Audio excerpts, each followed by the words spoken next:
You're standing in the middle of Rome today, surrounded by ancient ruins that have lasted over 2,000 years.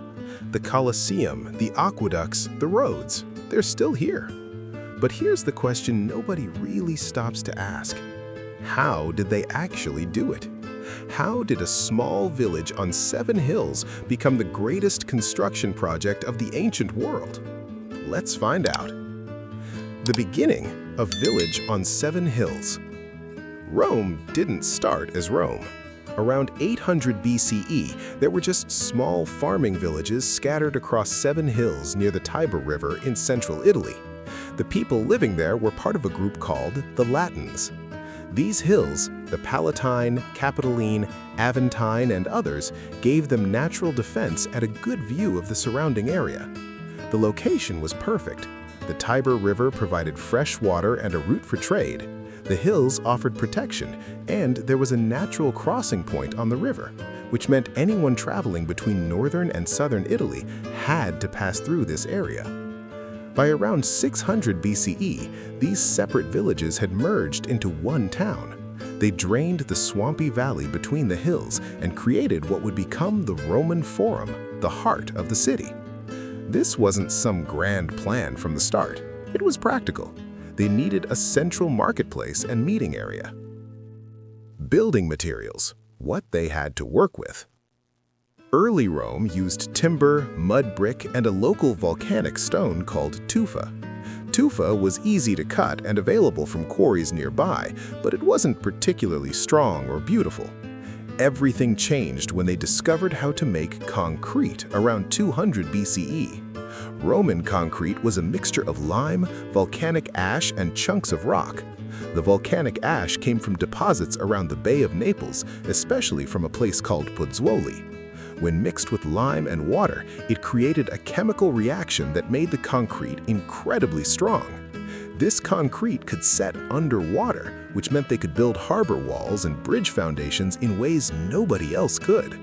It was also cheaper than cutting and fitting stone blocks. This one innovation let Rome build bigger and faster than any civilization before it. For decorative work at important buildings, they used marble, travertine limestone, and granite. Much of this was imported from quarries across the empire. Marble from Greece, granite from Egypt, travertine from quarries just outside Rome. The labor force. Who did the building? Here's something most people get wrong about Roman construction. It wasn't all slaves. The workforce was mixed. For major public projects, Roman citizens were employed and paid. These were skilled workers, stonemasons, carpenters, engineers, and surveyors. There were professional guilds for different trades, and these craftsmen took pride in their work. Slaves were definitely used, especially for the heavy labor, quarrying stone, transporting materials, digging foundations. But for anything requiring skill, the Romans relied on trained workers. A poorly built aqueduct or bridge could collapse and kill people, so they couldn't afford to use unskilled labor for critical work. The Roman army also built much of Rome's infrastructure. Soldiers weren't just fighters. During peacetime, they were engineers and construction workers. They built the roads, bridges, and fortifications across the empire. This served 2 purposes. It kept the army busy and gave Rome the infrastructure it needed. The techniques, how they actually built. Roman construction was organized and systematic. They didn't just show up and start building. Every major project began with trained surveyors called agrimensores. These surveyors used tools like the groma, a wooden cross with plumb lines hanging from each arm, to create perfect right angles and straight lines. They also used the chorobates, a long wooden level with a water channel to ensure surfaces were flat. For foundations, they dug deep and laid several feet of stones and concrete. On soft or marshy ground, they drove wooden piles into the earth first, then built on top of those.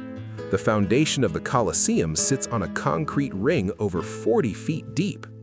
When building walls, they used different techniques depending on the purpose. For basic walls, they created a framework of brick or stone on the outside and filled the middle with concrete and rubble.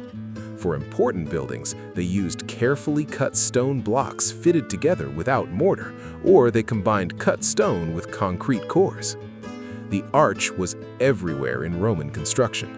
Unlike the Greeks, who relied on columns and beams, the Romans perfected the arch. An arch transfers weight down and outward along its curve, which means it can support much more weight than a flat beam. They used it in bridges, aqueducts, amphitheaters, and buildings. Once they mastered the arch, they extended it into vaults and domes. The major projects, what they built. Let's talk about what they actually constructed. The roads came first. The Romans built over 250,000 miles of roads across their empire. The most famous, the Appian Way, was started in 312 BCE. These weren't just dirt paths. Roman roads had multiple layers, large stones at the bottom for drainage, then gravel, then sand, and finally large flat paving stones on top. They were built in straight lines whenever possible, and they were crowned in the middle so water drained off to the sides. Many of these roads are still in use today, over 2,000 years. The aqueducts brought water into the city. Rome eventually had 11 major aqueducts, bringing in hundreds of millions of gallons of water every day. The longest was over 50 miles. These channels were built with a gentle downward slope, usually just a few inches per mile, so gravity would pull the water along. When they encountered a valley, they built arcade bridges to carry the water across. When they hit a mountain, they tunneled through it. The engineering precision required for this was remarkable. The Colosseum was built between 70 and 80 CE. It could hold 50,000 people and had 80 entrances. The structure is a massive ring of concrete and stone with 3 levels of arches stacked on top of each other. Underground, there was a complex system of tunnels and rooms where gladiators and animals waited before being lifted to the arena floor by a system of pulleys and elevators. The whole building was constructed in less than 10 years. The Pantheon, completed around 126 CE, has the largest unreinforced concrete dome in the world even today.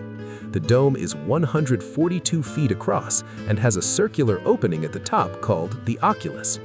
To reduce the weight of the dome, the concrete gets thinner and lighter as it goes up.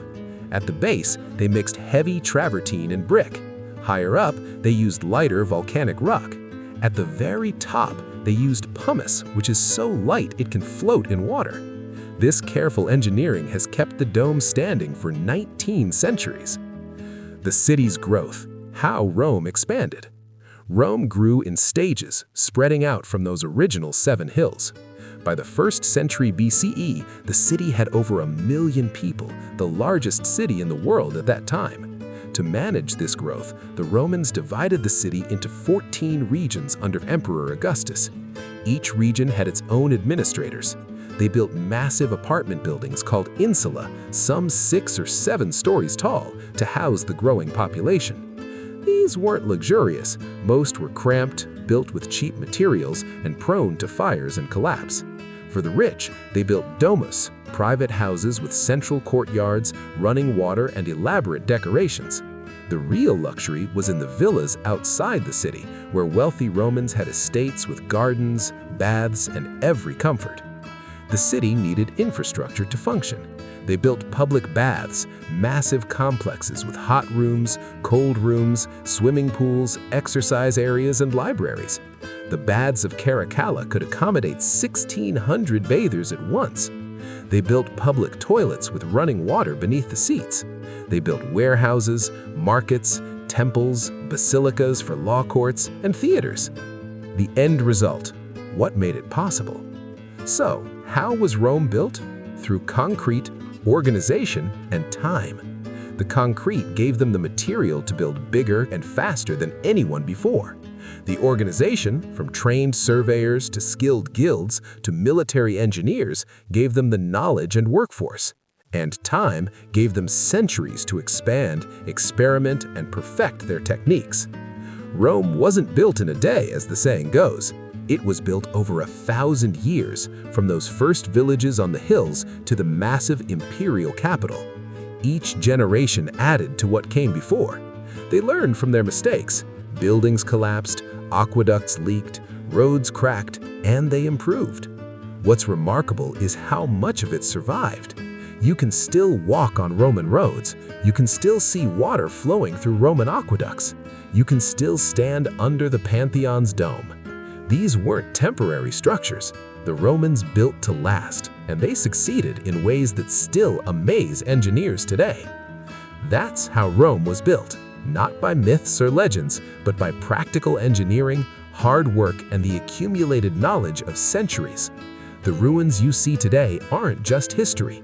They're proof that when you combine good materials, skilled workers, and enough time, you can build something that outlasts empires.